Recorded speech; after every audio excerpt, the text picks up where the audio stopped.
यहाँ पर परिवार की सुरक्षा के लिए तमाम इंतजाम हो चुके हैं, आप देख पा रहे होंगे। अभी परिवार क्या संतुष्ट है?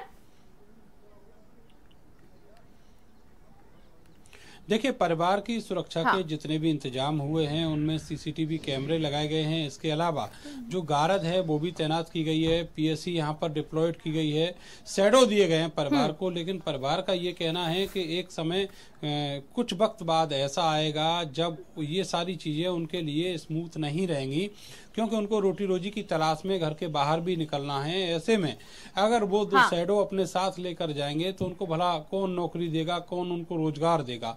तो ऐसी स्थितियां उनके सामने हैं। दूसरे, पूरे गांव के तरफ से जो दबाव है परिवार के ऊपर, सामाजिक जो दबाव है, उसको लेकर परिवार बहुत ज्यादा चिंतित है, खास करके अपनी जान माल की सुरक्षा को लेकर।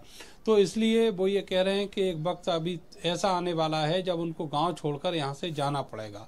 लेकिन कल रात को भी यहाँ पर अफसर पहुंचे थे और उन्होंने जो परिवार है उसको ये पूरी तरीके से भरोसा दिलाया है कि वो यहाँ पर सुरक्षित हैं और उनको जिस भी चीज की जरूरत होगी, सुरक्षा से जुड़ी हुई जो भी चीज उनको चाहिए उसके लिए वो उनको प्रॉमिस कर रहे हैं। लेकिन सवाल ये है कि जो एटीट्यूड है सरकार का, एक तरफ तो सुरक्षा दी जा रही है, उसकी वजह केवल ये है कि मामला हाई कोर्ट और सुप्रीम कोर्ट में है। दूसरी तरफ वही सरकार के कुछ नुमाइंदे सोशल मीडिया पर एक सीडीआर वायरल कर रहे हैं जिसमें ये कहा जा रहा है कि पीड़िता और जो आरोपी है उसकी बातचीत होती थी। तो इस तरह की जो प्रोपेगेंडा है वो फैलाए जा रहे हैं परिवार को बदनाम करने के लिए, उसके ऊपर दबाव बनाने के लिए कि वो अपनी जुबान बंद रखे।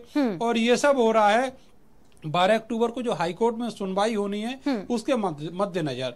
दो तीन चीजें ऐसी रही हैं यहाँ पर जिसका जवाब देना बेहद मुश्किल होगा। उनमें पहली बात तो ये कि रात को 2:30 बजे जो पीड़िता का शव जलाया गया। दूसरी बात ये कि 2 दिन तक यहाँ पर गांव में छावनी बना दी गई, इमरजेंसी लगाई गई, मीडिया या किसी को यहाँ अंदर आने की इजाजत नहीं थी, परिवार को नजरबंद रखा गया। तो इस तरह की जो हरकतें रही हैं उनका सवाल बिल्कुल नरेंद्र। देखिए, अब वहां पर 2 बड़े अफसर आईजी और डीआईजी रेंज के तैनात कर दिए गए, सुरक्षा की मद्देनजर रही। और एक तरफ मुजफ्फरनगर में कहा जा रहा है कि आरएलडी की महापंचायत होगी जिसमें यह हाथरस कांड को लेकर भी बातें सामने रखी जाएंगी। इसको लेकर क्या जानकारी? देखिए, यहाँ पर जो एक नोडल अफसर लखनऊ से भेजे गए हैं, सलम माथुर डीआईजी, जो स्पेशल इन्वेस्टिगेशन के डीआईजी हैं, वो यहाँ पर रात को दौरा भी किए थे और यहाँ जो सुरक्षा व्यवस्था है, कानून व्यवस्था है गांव में, उसका जायजा भी लिया था। लेकिन दूसरी तरफ जो जयंत चौधरी के ऊपर लाठीचार्ज हुआ 3 दिन पहले, उसकी चारों तरफ निंदा हो रही है और आज एक बड़ी महापंचायत मुजफ्फरनगर के शहर में बुलाई गई है। इस महापंचायत में हजारों की तादाद में जो किसान हैं वो जुटेगा और उनके 2 ही मुद्दे हैं। एक तो हाई कोर्ट, एक तो जो हाथरस पीड़िता है उसको इंसाफ दिलाना और दूसरी तरफ जो किसान बिल है उसका विरोध करना, उसमें जो खामियां हैं उनको लेकर केंद्र सरकार को चेताना। तो एक तरीके से कहें कि जो यहाँ पर जिला प्रशासन और पुलिस ने किया उसका इम्पैक्ट अलग अलग दिशाओं में जा रहा है और जो पॉलिटिकल पार्टीज हैं वो अपने हिसाब से जहां उनका गेन ले सकती हैं वो गेन लेने की कोशिश कर रही हैं।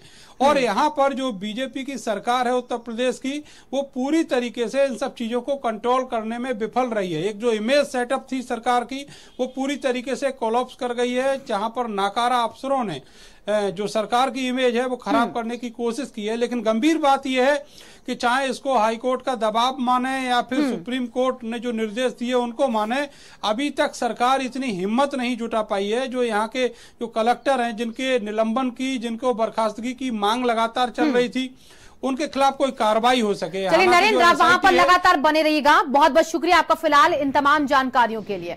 तो देखिए, बाराबंकी से इसी बीच बड़ी खबर आती हुई जहां पर अज्ञात